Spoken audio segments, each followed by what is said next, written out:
Struktur organisasi adalah sistem yang digunakan untuk mendefinisikan hierarki dalam sebuah organisasi dengan tujuan menetapkan cara sebuah organisasi dapat beroperasi dan membantu organisasi tersebut dalam mencapai tujuan yang telah ditetapkan di masa depan, atau sekelompok aturan, peran, hubungan, dan tanggung jawab yang menguraikan bagaimana aktivitas perusahaan diarahkan untuk mencapai tujuannya. Fungsi struktur organisasi yang pertama menghasilkan output, mengatur pengaruh individu, dan menata. Hierarki pengambilan keputusan. 1. Menetapkan tugas-tugas, menentukan siapa yang dapat membuat keputusan dan membuat perincian bagaimana seharusnya hal itu dilaksanakan. A. Tanggung jawab, membuat kewajiban untuk melakukan suatu tugas yang diberikan. B. Wewenang kekuasaan untuk membuat keputusan yang diperlukan untuk menyelesaikan suatu tugas. 2. Melakukan tugas-tugas. Mengimplementasikan keputusan yang telah diambil. A. Pendelegasian. Pemberian suatu tugas tanggung jawab atau wewenang dari seseorang manajer kepada bawahannya. B. Akredibilitas. Kemampuan seseorang untuk menyelesaikan tugas-tugas yang diberikan oleh seorang manajer. 3. Mendistribusikan wewenang. Menentukan apakah perusahaan akan menjadi tersentralisasi atau terdesentralisasi. A. Organisasi tersentralisasi. Organisasi yang wewenang pengambilan keputusan dipegang oleh manajemen tingkat yang lebih tinggi. B. Organisasi yang wewenang pengambilan keputusan sebagian besar didelegasikan kepada tingkatan manajemen di bawah manajemen puncak. C. Jangkauan pengawasan, span of control, jumlah orang yang diawasi oleh seorang manajer. D.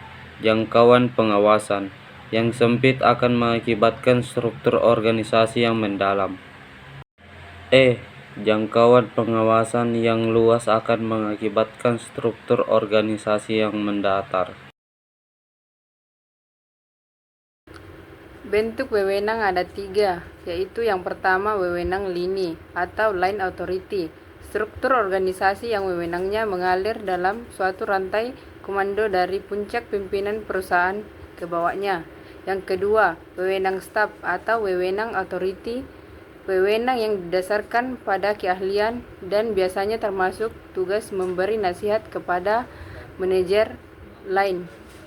Yang ketiga yaitu wewenang komite dan tim atau komite and team authority, wewenang yang diberikan kepada komite atau kelompok kerja yang terlibat dalam operasional perusahaan sehari-hari. Beberapa struktur organisasi yang umum digunakan dalam perusahaan. Yang pertama, struktur fungsional. Struktur ini membagi perusahaan berdasarkan fungsi atau departemen seperti pemasaran, keuangan, produksi, sumber daya manusia, dan lain-lain. Setiap departemen dipimpin oleh seorang manajer yang melaporkan ke level manajemen puncak. Kelebihan: fokus pada spesialisasi fungsi dan meningkatkan efisiensi karena keahlian yang terpusat. Sedangkan kekurangannya yaitu komunikasi antar departemen bisa lambat dan terkadang muncul konflik kepentingan antar departemen. Yang kedua, struktur divisional. Dalam struktur ini, perusahaan dibagi menjadi divisi berdasarkan produk, wilayah geografis, atau pelanggan. Setiap divisi memiliki sumber daya dan departemen yang hampir sama seperti dalam struktur fungsional. Kelebihannya yaitu fleksibilitas dalam mengelola berbagai produk atau pasar dan fokus pada hasil spesifik divisi atau produk area. Sedangkan kekurangannya yaitu duplikasi sumber daya karena setiap divisi memiliki fungsi yang mirip dan biaya operasional yang lebih tinggi. 3. Struktur matriks. Struktur ini menggabungkan struktur fungsional dan divisional. Karyawan memiliki 2 atasan, satu berdasarkan fungsional, misalnya kepala departemen, dan satu lagi berdasarkan proyek atau divisi. Kelebihan: memaksimalkan penggunaan sumber daya di seluruh proyek atau divisi. Yang kedua, meningkatkan fleksibilitas dan komunikasi lintas departemen. Kekurangannya yaitu bisa membingungkan karena memiliki dua atasan, membutuhkan koordinasi yang baik agar efektif. 4. Struktur flat atau datar. Struktur ini memiliki hierarki yang lebih sedikit dibanding struktur tradisional. Biasanya digunakan di startup atau perusahaan kecil dengan sedikit level manajemen antara karyawan dan manajemen puncak. Kelebihan, pengambilan keputusan lebih cepat, komunikasi lebih langsung dan terbuka. Kekurangan, bisa sulit dalam pengawasan dan kontrol saat perusahaan tumbuh. Peran dan tanggung jawab. Struktur jaringan. Struktur ini berfokus pada kolaborasi dan aliansi dengan perusahaan lain atau unit eksternal untuk mencapai tujuan perusahaan. Bagian dari aktivitas perusahaan mungkin diahlidayakan atau outsourcing. Kelebihan, flexibility dalam menggunakan sumber daya eksternal, bisa menurunkan biaya dengan outsourcing. Kekurangan, bergantung pada pihak eksternal, bisa menimbulkan resiko. Struktur holokrasi. Holokrasi adalah bentuk organisasi tanpa hierarki formal. Pengambilan keputusan bersifat desentralisasi dan karyawan memiliki otonomi tinggi dalam pengambilan keputusan. Struktur ini lebih sering digunakan oleh perusahaan inovatif dan startup. Kelebihan, memberikan karyawan lebih banyak otonomi dan tanggung jawab. Struktur yang fleksibel dan mudah beradaptasi.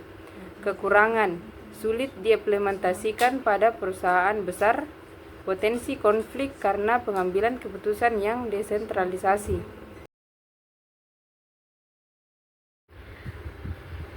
Bagan struktur organisasi yang pertama, direksi.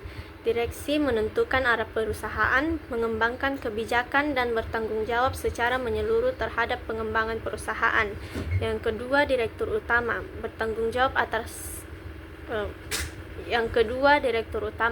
bertanggung jawab atas administrasi keuangan, penggandaan peralatan, rencana pengembangan, dan memimpin dewan atau komite eksekutif. Yang ketiga, direktur menetapkan prosedur kegiatan perusahaan, mengawasi manajer, menetapkan tujuan, dan mengelola administrasi perusahaan. Yang keempat, direktur keuangan menentukan arah perusahaan, mengembangkan kebijakan, dan bertanggung jawab secara menyeluruh terhadap pengembangan perusahaan.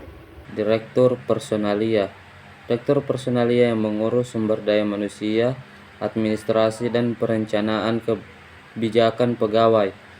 Manajer menyatukan berbagai variabel dalam mencapai tujuan organisasi, membuat rancangan organisasi, seleksi, pelatihan, dan pengembangan pegawai.